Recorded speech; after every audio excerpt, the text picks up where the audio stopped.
ED Lucknow के द्वारा science city पर बड़ी कार्रवाई। जी हां, साइंस सिटी पर बड़ी कार्रवाई की बात सामने आई है। ईडी ने साइंस सिटी के खिलाफ पीसी दायर की है। पीएमएलए स्पेशल कोर्ट में अभियोजन शिकायत दायर की गई है। राशिद नसीम और साइंस सिटी के खिलाफ की थी जांच। जी हां, साइंस सिटी को लेकर इस वक्त की बड़ी खबर लखनऊ से आ रही है। ईडी लखनऊ के द्वारा साइंस सिटी पर बड़ी कार्रवाई। ईडी ने साइंस सिटी के खिलाफ पीसी दायर की।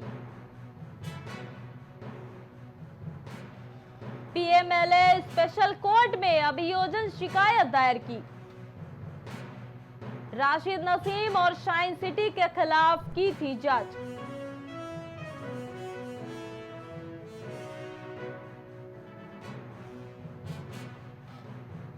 ईडी ने साइंस सिटी के खिलाफ पीसी दायर की है। जी हां, बता दें साइंस सिटी के खिलाफ कार्रवाई हो रही है। पीएमएलए स्पेशल कोर्ट में अभियोजन शिकायत दायर की गई है। राशिद नसीम और साइंस सिटी के खिलाफ की थी जांच। और ईडी लखनऊ के द्वारा साइंस सिटी पर बड़ी कार्रवाई हो रही है। ईडी ने साइंस सिटी के खिलाफ पीसी दायर की है और साइंस सिटी के खिलाफ ये बड़ी कार्रवाई हो रही है। पीएमएलए स्पेशल कोर्ट में अभियोजन शिकायत दायर की।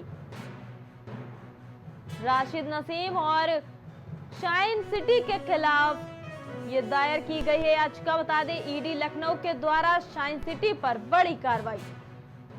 खबर पर अधिक जानकारी के साथ संवाददाता कलीम जुड़ गए हमारे साथ। कलीम, देखिए ईडी ने साइंस सिटी के खिलाफ जो ये बड़ी कार्रवाई की है, क्या है अभी तक के इस पर आपके पास अपडेट्स? देखिए, जिस तरीके से बात की जाए ईडी के द्वारा जो साइंस सिटी के मामले की अगर बात की जाए, पीएमएलए स्पेशल कोर्ट में जो अभियोजन यानी कि एक जो पीसी दायर की गई है उसमें साफ तौर से ये दर्शाया गया है कि 554 जी जो एफआईआर थी उस एफआईआर के आधार पर जो जांच थी वो लगातार ईडी के द्वारा की जा रही। लेकिन अगर बात की जाए जो इसका निदेशक है यानी कि जो इसका जो मालिक है राशिद नसीम, वो फिलहाल दुबई में बैठ करके हीरे का कारोबार कर रहा है। लेकिन यहाँ की अगर संपत्ति की बात की जाए तो उस संपत्ति को लेकर के कई बार कार्रवाई हुई, संपत्तियां भी जब्त की गई। लेकिन अगर बात की जाए लगभग 1000 करोड़ की जो भारी रकम इकट्ठा की गई थी उसको रिटर्न करने का वादा किया गया था, लेकिन वो पैसा वो रिटर्न नहीं किया गया और एकाएक ये इंडिया छोड़ करके विदेश में शिफ्ट हो गया। और इन्हीं सब मामलों को लेकर के अब जो ईडी के द्वारा जो जांच की जाती है उसके बाद अब ये मामला जो स्पेशल कोर्ट पहुंचा है और वहां पर भी अब इस मामले की कार्रवाई शुरू हो चुकी है। देखिए, क्या लगता है ईडी और क्या कुछ इनके खिलाफ सख्त कदम उठा सकती है आगे? देखिए, फिलहाल ईडी के कदम उठाने की अगर बात की जाए तो ईडी के द्वारा लगातार जो इन पर शिकंजा कसने की बात की जाए तो शिकंजा कसते हुए ये मामला पूरी तरीके से लगातार सख्ती से दिखाया जाए। और इसके साथ अगर बात की जाए इनके जो फ्लैट हैं लखनऊ में, कई ऐसे फ्लैट हैं यानी कि अगर गोमती नगर की बात की जाए जहां गोमती नगर में एक फ्लैट पर छापेमारी हुई थी, छापेमारी के दौरान उस फ्लैट की अगर कीमत की बात की जाए, लेकिन फ्लैट के अंदर जो सामान मिले थे उसकी लगभग करोड़ों की कीमत थी और उन सभी चीजों को फिलहाल जब्त कर लिया गया था। और जब्त करने के साथ जो कंपनी है, कंपनी को भी कहीं ना कहीं जो जब्त करने की बात है वो की गई थी, सील किया गया था।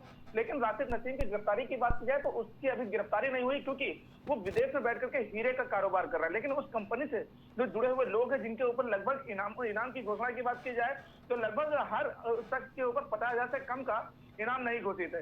तो इन सभी मामले में लगातार जो गिरफ्तारी की बात की जाए वो गिरफ्तारियां तो लगातार की जा रही हैं। लेकिन अब जो कोर्ट में मामला पहुंचा है तो कोर्ट के बाद कहीं ना कहीं ये जरूर कहा जा रहा है कि जो मुश्किलें हैं वो बढ़ेंगी और जब विदेश से लाने की जो प्रक्रिया की बात किया तो जब आदेश होगा तो उस आदेश के बाद कहीं ना कहीं जो गिरफ्तारी है वो गिरफ्तारी देखी जा सकती है। जी बिल्कुल, बहुत बहुत धन्यवाद कलीम इस खबर पर अपडेट्स के लिए।